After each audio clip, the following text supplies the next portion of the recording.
ಈ ಶಿವನ್ ನೋಡಿದ ತಕ್ಷಣ ಹೆದರಿಕೆ ಆಗುತ್ತೆ. ಯಾವ ಸ್ವರೂಪದಲ್ಲಿ ಅಂತ ಕೇಳಿದ್ರೆ ಅವನು ಸ್ಮಶಾನವಾಸಿ ಅಥವಾ ತುಂಬ ಭಯಂಕರವಾಗಿರ್ತಾರೆ ಅನ್ನುವಂಥದ್ದು ಅದೊಂದು ಸ್ವರೂಪ. ಅದ್ರ ಬಗ್ಗೆ ಏನು ಹೇಳ್ತಾರೆ? ನಾನು ಅವಾಗಲೇ ಹೇಳ್ದಂಗೆ ಶಿವ ಆ ನಾವು ಮಾತಾಡ್ತಿರೋ ಶಿವ ಸದಾಶಿವ ಆ ಸ್ವರೂಪ ಒನ್ ಆಫ್ ದಿ ಪಾರ್ಟ್ ಅಷ್ಟೇ.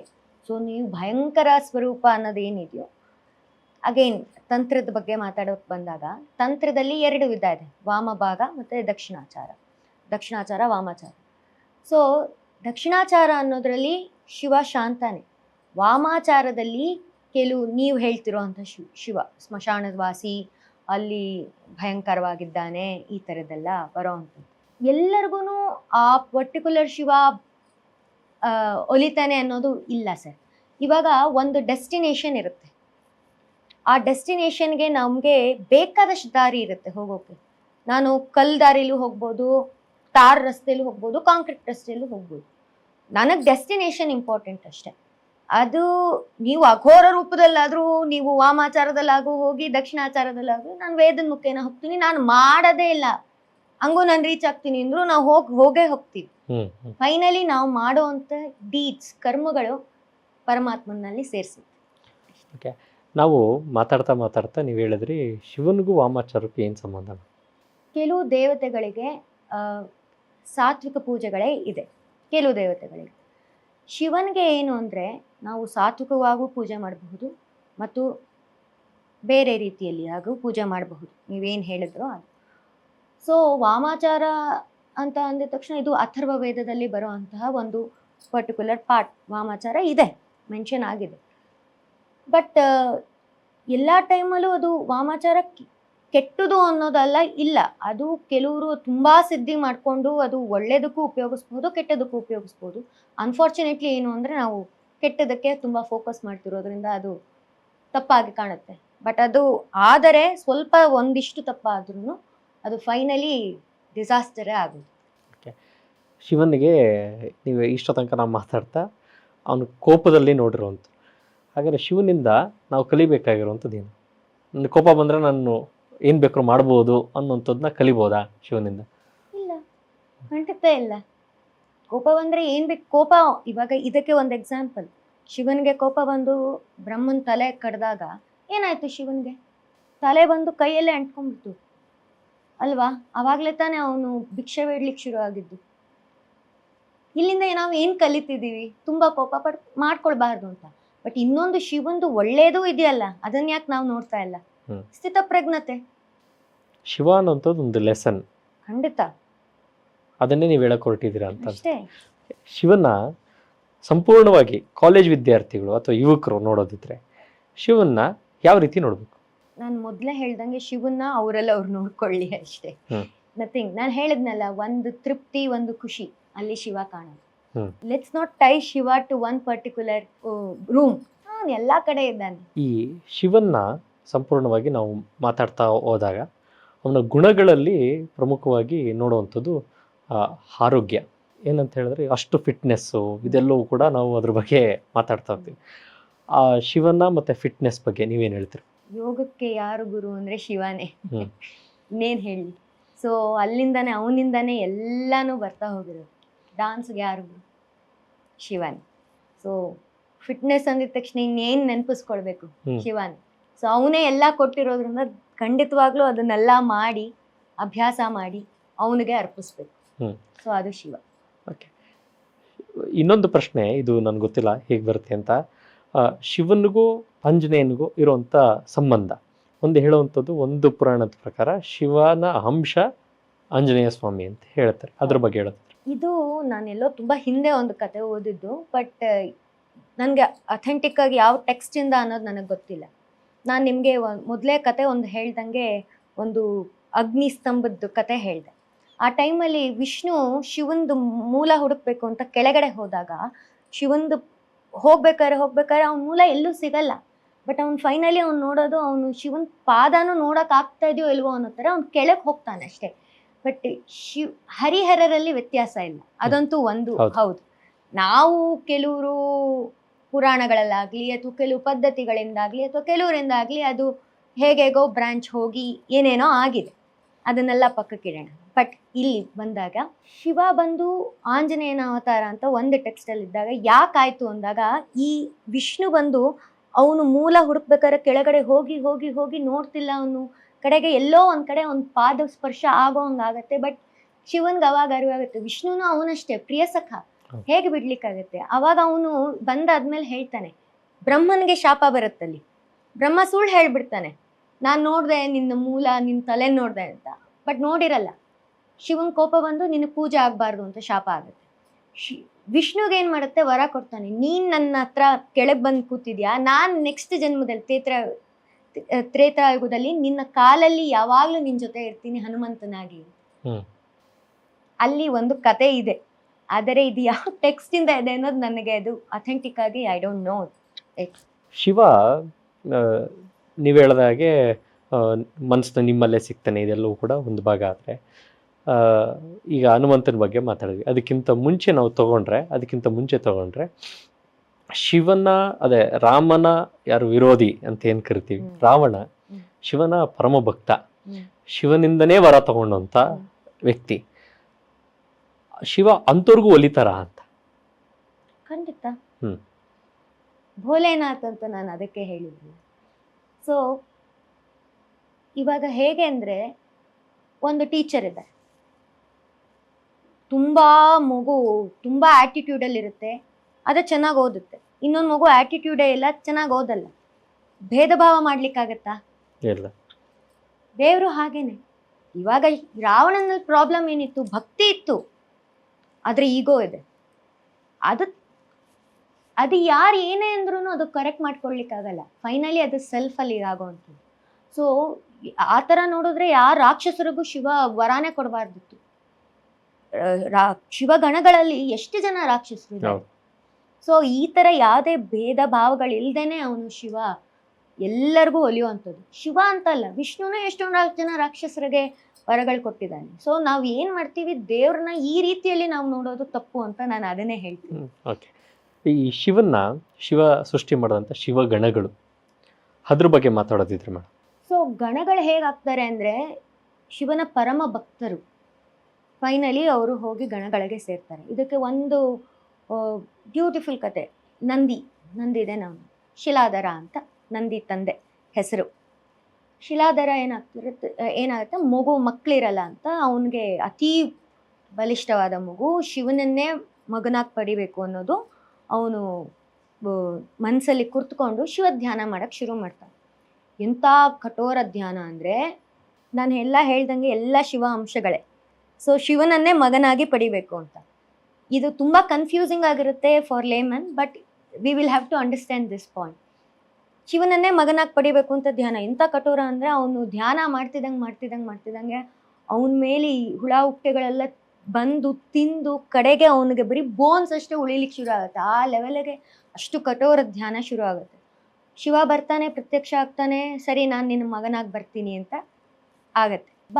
ಅವನಿಗೆ ಒಂದು ಯಜ್ಞ ಮಾಡಿದಾಗ ಅಲ್ಲಿ ನಂದಿಕೇಶ್ವರ ಬರ್ತಾನೆ. ಫಸ್ಟು ಸ್ಟಾರ್ಟಿಂಗ್ ಅವನು ಬಂದಾಗ ಅವನಲ್ಲಿ ಪ್ರಜ್ವಲ ಕಾಂತಿಯಿಂದ ಬರ್ತಾನೆ, ಎಲ್ಲಾನು ಬರ್ತಾನೆ. ಸೊ ಇದು ಬಂದು ಲಿಂಗ ಪುರಾಣದಲ್ಲಿ ಮಾಡಿರೋವಂಥದ್ದು ಒಂದು ಈ ಕತೆ ನಾನು ಹೇಳ್ತಿರೋದು. ಸೊ ಅದಾದ ನಂತರ ಆ ಮಗುಗೆ ಮರ್ತು ಹೋಗುತ್ತೆ ಅವನು ಶಿವನ ಅಂಶ ಅಂತ. ನಂತರ ಎಲ್ಲರಿಗೂ ಹ್ಯೂಮನ್ ಒಂದು ಆ ಮಾನವ ಸಹಜ ಗುಣವಾಗಿರುವಂತಹ ಆ ಪ್ರೀತಿ, ಇದು ನಾರ್ಮಲ್ ಆ ಲೈಫ್ ಸ್ಟೈಲ್ಗೆ ಏನಿದೆಯೋ ಅದು ಆಗ್ತಾ ಹೋಗುತ್ತೆ. ಬಟ್ ಆ ಮಗು ಗೊತ್ತಾಗುತ್ತೆ ಆಯಸ್ಸಿರಲ್ಲ ಅಂತ. ನಂತರ ಆ ಮಗುನು ಶಿವಧ್ಯಾನದಲ್ಲಿ ತಿರ್ಗಾ ಕೂತ್ಕೊಳ್ಳುತ್ತೆ. ಆವಾಗ ನಂದಿನ ತಂದೆ ಏನು ಮಾಡ್ತಾನೆ ಅಂದರೆ, ಆ ಹ್ಯೂಮನ್ ಭಾವ ಅವನಿಗೆ ಶುರು ಆಗುತ್ತೆ. ಅವನು ಎಂಥ ಸಾಧಕ, ಬಟ್ ಸ್ಟಿಲ್ ನಂದಿ ಇನ್ನೇನು ಹೊಟ್ಟೋಗ್ತಾನಲ್ಲ ಅನ್ನೋ ಒಂದು ದುಃಖದಲ್ಲಿ ಅವನು ತುಂಬ ಎಮೋಷ್ನಲ್ ಆಗಿ ಹಿ ಟಾಕ್ ಟು ಶಿವ. ಅದೆಲ್ಲ ತುಂಬ ಚೆನ್ನಾಗಿದೆ ಕೆಲವು ಕಾನ್ವರ್ಸೇಷನ್ಸ್ ಅಲ್ಲಿ. ಟಾಕ್ ಟು ಶಿವನ ಮನಸ್ಸಲ್ಲಿ ಆ ಥರದ್ದಲ್ಲ. ಆಮೇಲೆ ಈ ನಂದಿ ಬಂದು ವೆನ್ ಹಿ ಸ್ಟಾರ್ಟ್ಸ್ ಮೆಡಿಟೇಟಿಂಗ್, ಅವಾಗ ಏನಾಗುತ್ತೆ, ಶಿವ ಪ್ರತ್ಯಕ್ಷ ಆಗಿ ನೀನು ಯಾವಾಗಲೂ ನನ್ನಲ್ಲೇ ಇರುವಂತ ಅವನನ್ನು ಒಂದು ಪ್ರಮುಖ ಗಣವಾಗಿ ಮಾಡ್ಕೊಳ್ಳೋದು ನಂದಿಕೇಶ್ವರನ. ಹೌದು. ಅವಾಗ ಅವನಲ್ಲಿ ಸಂಗಡಿಗರಿಗೆ ಗಣ ಅಂತ ಹೇಳ್ತೀವಿ ಅಷ್ಟೇ. ಸೊ ಹೀಗೆ ಶಿವನನ್ನು ಯಾರು ಭಕ್ತಿಯಿಂದ ಪೂಜೆ ಮಾಡ್ತಾರೋ ಅವ್ರ ಗಣಗಳಾಗಬಹುದು. ಹ್ಮ್. ಸೊ ಇದೆ. ಈ ಸೊ ಹೀಗೆ ಒಂದೊಂದು ಗಣಗಳಾಗಿ ಕೆಲವು ಗಣಗಳಿಗೆ ಅಧಿಪತಿಗಳಾಗಿ ಗಣಪತಿ ಆಗ್ಲಿ, ನಂದಿಕೇಶ್ವರ ಆಗ್ಲಿ, ಭೃಂಗಿ, ಈ ತರದ್ ಎಷ್ಟೊಂದು ಕಥೆಗಳು, ಶಿವಗಣದ ಕಥೆಗಳಿದೆ. ಹೌದು. ಹಾ. ಇವತ್ತಿಗೂ ಕೂಡ ಶಿವನ ಜೊತೆಗೆ ಶಿವಗಣಗಳಿಗೂ ಕೂಡ ಪೂಜೆ ಆಗುವಂಥದ್ದನ್ನ ಕೇಳ್ಬೋದು. ಆ ಶಿವಗಣಗಳಲ್ಲಿ ಪ್ರಮುಖವಾದಂಥ ಗಣಗಳು ಯಾವ್ದ್ಯಾವ್ದು? ನಂದಿ, ಭೃಂಗಿ. ಸೊ ಈಶ್ವರನ ಪರಿವಾರ ಏನಿದೆಯೋ ಆ ಕಾಳಭೈರವ, ವೀರಭದ್ರ, ಈ ತರ ಎಷ್ಟೊಂದು ಗಣಗಳಿದೆ. ಪ್ರಮುಖ ಆ ಥರದ್ದೆಲ್ಲ I particularly don't know sir. ಈಗ ದಕ್ಷಿಣಾಮೂರ್ತಿಗೂ ಶಿವನಿಗೂ ಸಂಬಂಧ ಏನು? ಓಕೆ, ಇಲ್ಲಿ ನಾವು ಪುರಾಣದಲ್ಲಿ ನೋಡಿರೋ ಹಂಗೆ ದಕ್ಷಿಣಾಮೂರ್ತಿ ಏನಾಗುತ್ತೆ ಅಂದ್ರೆ ಗುರು ಸ್ವರೂಪ ಆಗ್ತಾನೆ. ಯಾವಾಗ ಸತಿ ಯಾವಾಗ ತನ್ನ ಶರೀರ ತ್ಯಾಗ ಮಾಡ್ತಾಳೋ ನಂತರ ಏನಾಗುತ್ತೆ, ಶಿವ ಅಲೆಮಾರಿಯಾಗಿ ಓಡಾಡ್ತಿದ್ದಾಗ ಸತಿ ದೇಹ ಇಟ್ಕೊಂಡು, ನಿಮಗೆ ಅದರ ಕತೆ ಗೊತ್ತಿದೆ, ಶಕ್ತಿಪೀಠಗಳಾಗತ್ತೆ. ಈ ವಿಷ್ಣು ಬಂದು ಶರೀರನ ಚಿತ್ರ ಮಾಡ್ತಾನೆ, ಒಂದೊಂದು ಶರೀರದ ಅಂಗ ಒಂದೊಂದು ಕಡೆ ಬಿದ್ದು ಶಕ್ತಿಪೀಠ ಆಗುತ್ತೆ. ಇದಾದ ನಂತರ ಶಿವ ಆ ಸ್ಥಿತಿಗೆ ಹೋಗ್ತಾನೆ, ಅಗೈನ್ ತಟಸ್ಥ ಸ್ಥಿತಿ, ಏನು ಬೇಡ, ಅಲ್ಲಿ ಹೋಗಿ ಒಂದು ಕಡೆ ಕೂತ್ಕೊಂಡು ಅವಾಗ ದಕ್ಷಿಣಾಮೂರ್ತಿ ಸ್ವರೂಪ ಬಂದಿದೆ ಅಂತ ಒಂದು ಕತೆ ಇದೆ. ಸೊ ಅಲ್ಲಿ ದಕ್ಷಿಣಾಮೂರ್ತಿ ಆಗುವಂಥದ್ದು ಗುರು ಸ್ವರೂಪ. ಈ ಶಿವ ಕಾಲಭೈರವನಾಗಿ ನಿಂತ್ಕೊಳ್ಳುವಂಥ ಸಮಯ ಅಂದರೆ ಶಿವನ ಅಂಶ ಕಾಲಭೈರವ, ಆ ಸೃಷ್ಟಿ ಯಾಕೆ ಆಗುತ್ತೆ ಮೇಡಮ್? ಈ ಕತೆ ನಾವು ಪಾರ್ವತಿ ವಿವಾಹ ಆಗ್ತಾ ಇರುತ್ತೆ, ಆ ಟೈಮಲ್ಲಿ ಏನಾಗುತ್ತೆ, ಪುರೋಹಿತ್ಗೆ ದಕ್ಷಿಣೆಗೋಸ್ಕರ ಬ್ರಹ್ಮ ಕೇಳ್ತಾನೆ. ಬ್ರಹ್ಮನಿಗೆ ಮೊದಲು 5 ಮುಖಗಳಿರುತ್ತೆ, ಎಲ್ಲಾ ಕಡೆನೂ ನೋಡ್ತಿರೋದು, ಇನ್ನೊಂದು ಮುಖ ಮೇಲ್ ನೋಡ್ತಾ ಇರುತ್ತೆ. ಶಿವ ಆದ್ರೆ ಒಂದು ಕಂಡೀಷನ್ ಹೇಳ್ತಾನೆ. ಅವನು ಏನ್ ಕಂಡೀಷನ್ ಅಂದ್ರೆ, ಒಂದೊಂದು ದಿಕ್ಕಲ್ಲಿ ಹೋಗಿ ಒಂದೊಂದು ದಕ್ಷಿಣ ನೀನ್ ಕೊಡು. ಶಿವ ಒಪ್ಕೊಂಡು ಕೊಡ್ತಾನೆ. ಇನ್ನೊಂದು ಮೇಲ್ಮುಖ ಇದೆ, ಅಲ್ಲಿ ಈ ದಿಕ್ಕಲ್ಲಿ ಕೊಡ್ತೀನಿ, ಆ ದಿಕ್ಕಲ್ಲಿ ಕೊಡ್ತೀನಿ ಅಂದ್ರೆ ಯಾವ ದಿಕ್ಕಲ್ಲೂ ಆಗಲ್ಲ ಅಂತ ಬ್ರಹ್ಮ ಹೇಳ್ತಾನೆ. ಡೀಪ್ ಡೌನ್ ಬ್ರಹ್ಮಂಗೆ ಏನು, ನಿನ್ಗಿಂತ ನಾನು ದೊಡ್ಡವನು ಅನ್ನೋದು ಒಂದು ತೋರಿಸ್ಕೊಳ್ಬೇಕು ಅಂತ. ಬಟ್ ಅವಾಗ ಕೋಪ ಬಂದು ಅವಾಗ ಕಾಳಭೈರವ ಸ್ವರೂಪ ಬರೋದು, ಅಲ್ಲಿ ಬ್ರಹ್ಮನ್ ತಲೆ ಛಿದ್ರ ಆಗುತ್ತೆ. ಅವಾಗ ಆ ಕಪಾಲಿಕ ಏನಾಗುತ್ತೋ ಅದು ಅಲ್ಲಿ ಕಾಲಭೈರವ ಸ್ವರೂಪ ಬರೋದು. ಸೊ ಅಲ್ಲಿಂದ ಅವನು ಕಾಲಭೈರವ, ನಿಮ್ಗೆ ಇವಾಗೆಲ್ಲ ಸುಮಾರು ಕಡೆ ಟ್ರೆಂಡಿಂಗ್ ಇದೆ. ಸೊ ಇವನು ಕಾಲದ ಅಧಿಪತಿ, ಈ ಥರದೆಲ್ಲ ಇದೆ. ಸೊ ಅದು ಒಂದು ರೂಪ, ಶಿವನ ರೂಪ ಅಷ್ಟೆ. ಓಕೆ, ಈ ನಮ್ಮ ಜ್ಯೋತಿರ್ಲಿಂಗಗಳ ಬಗ್ಗೆ ನಾವು ಮಾತಾಡ್ತಾ ಹೋದರೆ, ಶಿವ ಎಲ್ಲಿದ್ದಾನೆ ಅಂತ ಕೇಳಿದ್ರೆ ಜ್ಯೋತಿರ್ಲಿಂಗದಲ್ಲಿದ್ದಾನೆ ಅನ್ನೋವಂಥದ್ದು ಒಂದು ನಂಬಿಕೆ. ಅದ್ರ ಬಗ್ಗೆ ಮಾತಾಡೋದಿದ್ರು. ಜ್ಯೋತಿರ್ಲಿಂಗ ಅಂದ್ರೆ ಅಗೈನ್ ನಾನು ನಿಮ್ಗೆ ಆ ದೀಪ ಸ್ತಂಭದ ಕತೆ ಹೇಳಿದ್ನಲ್ಲ, ಅಲ್ಲಿಂದ ಜ್ಯೋತಿರ್ಲಿಂಗಗಳು ಬಂದಿದೆ ಅಂತ. ಆಮೇಲೆ 12 ಜ್ಯೋತಿರ್ಲಿಂಗದಲ್ಲೂ ಒಂದೊಂದು ಕತೆ ಅಡಗಿದೆ. ಒಂದೊಂದು ಜ್ಯೋತಿರ್ಲಿಂಗಕ್ಕೆ ಒಂದೊಂದು ಕತೆ ಇದೆ. ಸೋಮನಾಥೇಶ್ವರ ಅಂತ ಬಂದ್ರೆ ಅಲ್ಲಿ ಚಂದ್ರನ್ಗೆ ಶಾಪ ಬಂದು, ಅವನ ಮಾವನಿಂದಾನೆ ದಕ್ಷ ಬ್ರಹ್ಮದಿಂದ ಶಾಪ ಬಂದು ಅವನಿಗೆ ಮುಖದಲ್ಲಿ ಕಲೆ ಬಂದಿರುತ್ತೆ, ಅವನಿಗೆ ರೋಗ, ಅವನ ತನ್ನ ಕಾಂತಿ ಕಳ್ಕೊಳ್ತಾನೆ. ಅಲ್ಲಿ ಪೂಜೆ ಮಾಡಿ ನಂತರ ಶಿವ ಧ್ಯಾನ ಮಾಡಿ ಶಿವ ಅಲ್ಲಿ ಪ್ರಕಟ ಆಗಿ ಅಲ್ಲಿ ಅವನಿಗೆ ಅದೇ ಅಮಾವಾಸ್ಯೆ ಪೌರ್ಣಮಿ ಕತೆ ಅಲ್ಲಿ ನಮಗೆ ಶುರು ಆಗುವಂಥದ್ದು. ಸೊ ಅದು ಒಂದು ಜ್ಯೋತಿರ್ಲಿಂಗದ ಕತೆ. ಹೀಗೆ 12 ಜ್ಯೋತಿರ್ಲಿಂಗಕ್ಕೆ 12 ಒಂದೊಂದು ಕತೆಗಳು, ಒಂದೊಂದು ಮಹಿಮೆಗಳಿದೆ. ಸೊ ಇದು ಬಂದು ಶಿವನ ಒಂದು ಪ್ಯಾರಲಲ್ ಪಾರ್ಟ್, ಅಗೈನ್ ಬೇರೆ ಸ್ಟಡೀಸ್ಗೆ ಬರುವಂಥದ್ದು. ಈ ಸಂಗೀತ ಮತ್ತು ನೃತ್ಯ ಮತ್ತು ಆಧ್ಯಾತ್ಮ, ಈ 3 ಆ್ಯಂಗಲ್ಗಳಲ್ಲೂ ಶಿವನ ವಿಸ್ತಾರ ನೋಡಿದ್ರೆ ಪ್ರಪಂಚ ಏನಿದೆಯೋ ಅದಕ್ಕಿಂತ ಮೀರಿದ್ದು ಏನಾರು ಇದೆ ಅಂತ ಕೇಳಿದ್ರೆ ಶಿವನ ಸ್ವರೂಪ ಅಂತ ಕರಿತೀವಿ. ಆದರೆ ಶಿವ ಅನ್ನುವಂಥದ್ದು ಅಥವಾ ಪರಮೇಶ್ವರ ಅನ್ನುವಂಥದ್ದು ಕೇವಲ ಒಂದು ಭೌತಿಕ ಸ್ವರೂಪನ ಅಥವಾ ಒಂದು ಮಾನಸಿಕ ಸ್ಥಿತಿನ, ಅಥವಾ ಅವನು ಎಲ್ಲಿ ಸಿಗ್ತಾನೆ, ಹೇಗೆ ಸಿಗ್ತಾನೆ ಅನ್ನುವಂಥ ಒಂದಷ್ಟು ಪ್ರಶ್ನೆಗಳಿಗೆ ನೀವೇನು ಹೇಳ್ತೀರಿ? ಶಿವ ನಮ್ಮಲ್ಲೇ ಸಿಗೋದು ಸರ್, ನಮ್ಮ ಒಳಗಡೆನೇ ಇದ್ದಾನೆ ಶಿವ, ಬೇರೆ ಕಡೆ ಎಲ್ಲ ಇಲ್ವೇ ಇಲ್ಲ. ನಾವು ಆ ಕಡೆ ಈ ಕಡೆ ಹುಡ್ಕೋದಿಲ್ಲ, ಏನೂ ಇಲ್ಲ. ಇವಾಗ ನಿಮ್ಮಲ್ಲಿ ಒಳ್ಳೆತನ ಇದಾನ, ಅಲ್ಲಿ ದೇವರು ಕಾಣ್ತಿದ್ದಾನೆ ಅಷ್ಟೇ. ಸೊ ಶಿವ ಪ್ರತಿಯೊಬ್ಬರಲ್ಲೂ ಇರುವಂತಹ ಒಂದು ವಿಷಯ. ಸೊ ಓಕೆ, ಶಿವನ ಬಗ್ಗೆ ಯೋಚನೆ ಮಾಡ್ತಾ ಇದ್ರೆ ಇವತ್ತು ತುಂಬ ಜನಕ್ಕೆ ಹೇಳುವಂಥದ್ದು, ಶಿವನಿಗೆ ಡಿಪ್ರೆಷನ್ ಇರಲಿಲ್ವ ಅಂದರೆ ಇತ್ತು. ಇವತ್ತು ಕಾಲೇಜ್ ಸ್ಟೂಡೆಂಟ್ಸ್ಗಳಲ್ಲಿ ಅಥವಾ ಎಲ್ಲ ವಯಸ್ಸಿನವ್ರಿಗೂ ಕೂಡ ಡಿಪ್ರೆಷನ್ ಇಲ್ವಾ ಅಂದರೆ ಇದೆ. ಇದ್ರ ಬಗ್ಗೆ ಮಾತಾಡ್ತೀವಿ. ಹಾ, ಅದು ಅತೀವವಾದ ದುಃಖ. ಇವಾಗ ನಮ್ಮಲ್ಲಿ ನಮಗೆ ಪ್ರಿಯವಾದವರು ಯಾರೋ ಒಂದು ಹೋಗ್ಬಿಟ್ಟಾಗ, ಇವಾಗ ಶಿವಂಗ್ ಹಾಗಿದ್ರೆ ಗೊತ್ತಿರ್ಲಿಲ್ವಾ ಅವಳು ಹೋಗೋದು ಅಂದ್ರೆ ಖಂಡಿತವಾಗ್ಲೂ ಗೊತ್ತಿತ್ತು, ಖಂಡಿತವಾಗ್ಲೂ ಅವನಿಗೆ ಅರಿವಿದೆ, ಇಲ್ಲ ಅಂತ ಅಲ್ಲ. ಬಟ್ ಸಿ, ಆ ಪರ್ಟಿಕ್ಯುಲರ್ ಪ್ರೀತಿಯಲ್ಲಿರುವಂತಹ ಎಮೋಷನ್, ಇವಾಗ ಶಕ್ತಿ ಇಲ್ಲದೆ ಶಿವನಿಲ್ಲ, ಶಕ್ತಿ ಹೋದ್ರೆ ಶಿವ ಶವ. ಸೊ ಅಲ್ಲಿ ಆಗೋವಂಥ ಒಂದು ಅನುಭವ ಬೇರೆ, ಅಲ್ಲೇ ಆ್ಯಕ್ಚುಲಿ ಲಯಕಾರಕನಾಗಿ ಅವನು ಬರೋ ಅಂಥದ್ದು. ಸಿ, ಡಿಸ್ಟ್ರಕ್ಷನ್ ಅಂದ ತಕ್ಷಣ ನಾವೇನು ನೋವಾಗುತ್ತೆ ಇದು ಅಂತ ಏನು ಇಲ್ಲ, ಇಟ್ಸ್ ಎ ಡಿಸಾಲ್ವಿಂಗ್ ಅಷ್ಟೇ, ಕರ್ಗೋ ಹೋಗೋದು, ಅದೇ ಡಿಸ್ಟ್ರಕ್ಷನ್, ಇನ್ನೇನು ಇಲ್ಲ ಅಲ್ಲಿ.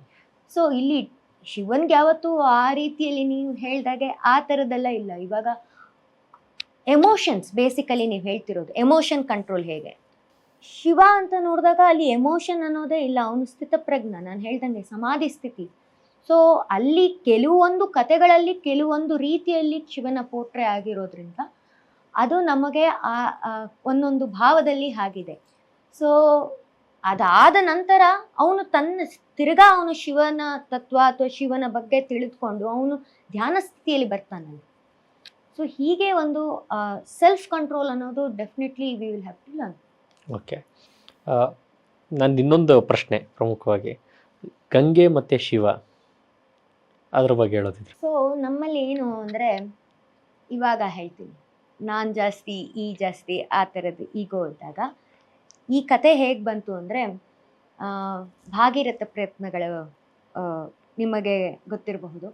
ಭಾಗೀರಥ ಅನ್ನೋ ಋಷಿ, ಸೊ ಅವರ ಪೂರ್ವಜರಿಗೆ ಮುಕ್ತಿ ಸಿಕ್ಕಿಲ್ಲ ಅಂತ ಧ್ಯಾನ ಮಾಡಲಿಕ್ಕೆ ಶುರು ಮಾಡ್ತಾನೆ. ಎಷ್ಟೇ ಧ್ಯಾನ ಮಾಡಿದ್ರೂ ಪ್ರಕಟನೇ ಆಗ್ತಿಲ್ಲ ಗಂಗೆ. ಫಸ್ಟು ಆ್ಯಕ್ಚುಲಿ ಗಂಗೆ ಉದ್ಭವ ಆಗೋದು ವಾಮನ ಅವತಾರದಲ್ಲಿ. ವಾಮನ ಯಾವಾಗ ತನ್ನ ಕಾಲ್ನ ಮೇಲ್ಗಡೆ ಚಾಚಿ ನನಗೆ ಮೇಲ್ಗಡೆ ಬೇಕು ಅಂತ ಹಾಕಿದಾಗ ಪೂರ್ತಿ ಮೇಲ್ಗಡೆ ಲೋಕ ಯಾವಾಗ ತಗೊಳ್ತಾನೋ ಅವಾಗ ಅವನು ತಾಕಿದಾಗ ಗಂಗೆ ಉದ್ಭವ ಆಗ್ತಾಳೆ ಅನ್ನೋದು ಒಂದು ಕಥೆಯಲ್ಲಿದೆ. ಸೊ ಅವಾಗ ಬಂದಿರೋಂಥ ಗಂಗೆ, ಆ ಗಂಗೆ ಬಂದು ಅವಳಿಂದ ಮುಕ್ತಿ ಸಿಗುತ್ತೆ ಅನ್ನೋದು ಈ ಭಾಗೀರಥನಿಗೆ ಗೊತ್ತಾಗಿ ಪ್ರಯತ್ನ ಮಾಡಿ ಮಾಡಿ ಮಾಡಿ ಮಾಡಿ ಗಂಗೆ ಬರ್ತಿದ್ದಾಗೆ ಅವಳದೊಂದು ಕಂಡೀಷನ್ ಏನು ಅಂದರೆ, ನಾನು ತುಂಬ ಫೋರ್ಸ್ಫುಲ್ಲಿ ಬರ್ತೀನಿ, ನನ್ನ ಯಾರೂ ತಡೆಯೋಕ್ಕಾಗಲ್ಲ ಅಂತ. ಡೀಪ್ ಡೌನ್ ಅದೊಂದು ಸ್ವಲ್ಪ ಗಂಗೆಗೆ ಈಗೋ ಟೈಪಲ್ಲಿ ಇರುತ್ತೆ. ಅವಾಗ ಏನಾಗುತ್ತೆ, ಯಾರೂ ತಡೆಯೋಕ್ಕಾಗಲ್ವಾ ಅಂತ ಬಂದಾಗ ಎಲ್ಲರೂ ಮೊರೆ ಹೋಗೋದು ಈಶ್ವರನ. ಅವಾಗ ಅವನು ತನ್ನ ಜಟೆನ ಬಿಡಿಸಿದಾಗ ಗಂಗೆನ ಹಿ ವಿಲ್ ಲಾಕ್ ಇಟ್, ಜಟಾಧಾರ ಅಂತ, ಆಗ ಗಂಗಾಧಾರ ಅಂತ ಮಾಡ್ತಾನೆ, ಕಟ್ ಹಾಕ್ತಾನೆ. ಆಮೇಲೆ ಇಷ್ಟು ದಿನ ಭಾಗೀರಥ ಪಾಪ ಗಂಗೆಗೆ ಮೊರೆ ಹೋಗಿದ್ದಾನೆ, ಇವಾಗ ತಿರ್ಗಾ ಶಿವನಿಗೆ ಮೊರೆ ಹೋಗ್ಲಿಕ್ಕೆ ಶುರು ಮಾಡ್ತಾನೆ. ಇವಾಗ ನೋಡಿ ಸಿಗ್ನಿಫಿಕೆನ್ಸ್ ಹೇಗಿದೆ ಅಂದರೆ, ಕೆಲವೊಂದು ಪುರಾಣಗಳಲ್ಲಿ ಇನ್ನೊಂದು ಇದೆ, ಶಿವರಾತ್ರಿಯ ಸಿಗ್ನಿಫಿಕೆನ್ಸ್. ಶಿವರಾತ್ರಿ ದಿನ ಗಂಗೆ ಜಟೆಯಿಂದ ಬಂದು ತಿರ್ಗಾ ಶಿವರಾತ್ರಿ, ಆ ದಿನ ಶಿವರಾತ್ರಿ ಅಂತ ಕರಿತೇವೆ. ಸೊ ಅದಾದ ನಂತರ ಗಂಗೆ ಶಿವನ ಕಟ್ ಶಿವ ಗಂಗೆನ ಕಟ್ ಹಾಕಿರ್ತಾನೆ. ನಂತರ ಭಾಗೀರಥನ ಪ್ರಯತ್ನದಿಂದ ಧ್ಯಾನದಿಂದ ಗಂಗೆ ವಿಲ್ ಬಿ ಲೆಫ್ಟ್. ಅವಳು ಬರ್ಲಿಕ್ಕೆ ಶುರು ಮಾಡಿದಾಗ ಅವಾಗ್ಲೂ ಅವಳು ಸುಮ್ಮನಿರಲ್ಲ, ಅಲ್ಲೊಂದು ಯಾಗ ನಡೀತಾ ಇರುತ್ತೆ, ಅಲ್ಲಿಗೆ ಹೊಟ್ಟೋಗುತ್ತೆ. ಫಸ್ಟ್ ಸ್ಟಾರ್ಟಿಂಗ್ ಬಂದಿದ ತಕ್ಷಣ ಅಲ್ಲಿ ಒಂದು ಮಹರ್ಷಿ ಆಕೆನ ಕಂಪ್ಲೀಟ್ ಆಪೋಷಣ ಮಾಡ್ಬಿಡ್ತಾರೆ. ನಂತರ ಅಲ್ಲಿಂದ ಅವರು ಕಿವಿಯಲ್ಲಿ ಬಿಡ್ತಾರೆ, ಜಾಹ್ನವಿ ಅಂತ ಅವಾಗಲೇ ಅವಳಿಗೆ ಹೆಸರು ಬರೋದು. ಸೊ ಅಲ್ಲಿಂದ ಶುರು ಆಗುತ್ತೆ ಗಂಗೆದು ಮತ್ತೆ ಶಿವನದು ರಿಲೇಶನ್ಶಿಪ್. ಸೊ ಇವಾಗ್ಲೂ ಗಂಗೆ ಬಿಕಮ್ಸ್ ಈವನ್ ಮೋರ್ ಪ್ಯೂರ್, ಶುದ್ಧಿ ಆಗ್ತಾಳೆ ಇನ್ನು ಶಿವನಲ್ಲಿ ತಲೆಯಲ್ಲಿ ಬಂದು ನೆರೆಸಿದಾಗ. ಇದು ಒಂದು ಕಥೆ. ಓಕೆ, ಈಗ ಶಿವ ಅಂದಿದ ತಕ್ಷಣ ಎಲ್ರಿಗೂ ಒಂದಿದೆ, 2 ಕಣ್ಣು ನೋಡಿದೆ, 3ನೇ ಕಣ್ಣು ಬಿಟ್ರೆ ಸರ್ವನಾಶ ಆಗುತ್ತೆ ಅನ್ನೋ ನಂಬಿಕೆ. ನಿಜವಲ್ಲ ಸರ್ವನಾಶ ಆಗುತ್ತೆ ಮೇಡಮ್? ಸಿ, 3ನೇ ಕಣ್ಣು, third eye opening, again will come back to ನಮ್ಮ ಚಕ್ರ, ಕುಂಡಲಿನಿ ಇದೆಲ್ಲ ಮಾತಾಡಿದಾಗ ನಮಗೆ ಐ ಓಪನಿಂಗ್ ಅಂತ ಒಂದೆಲ್ಲೋ ಒಂದು ಕಡೆ ಈ ಪದ ನಾವು ಮಾಡೋದು ನೋಡ್ತೀವಿ. ಏನು ಹಾಗಾದರೆ ಪಾಯಿಂಟ್ ಏನು ಅಂದರೆ, ಜ್ಞಾನದ ಕಣ್ಣು ಅದು ಬೇಸಿಕಲಿ ಅಷ್ಟೇ. ಇಲ್ಲಿ ಕೆಲವೊಮ್ಮೆ ಟೂ ಮಚ್ ಆಫ್ ಎನರ್ಜಿ ಒಂದು ಕಡೆ ಸ್ಟೋರ್ ಆದಾಗ, ಅದು ಏಕ್ದಮ್ ಓಪನ್ ಆದಾಗ ದಟ್ ಆ ಎನರ್ಜಿ ಒಂದು ಸಾಮಾನ್ಯವಾಗಿ ಒಬ್ರಿಗೆ ತಡ್ಕೊಳ್ಳಿಕ್ಕೆ ಆಗಲ್ಲ.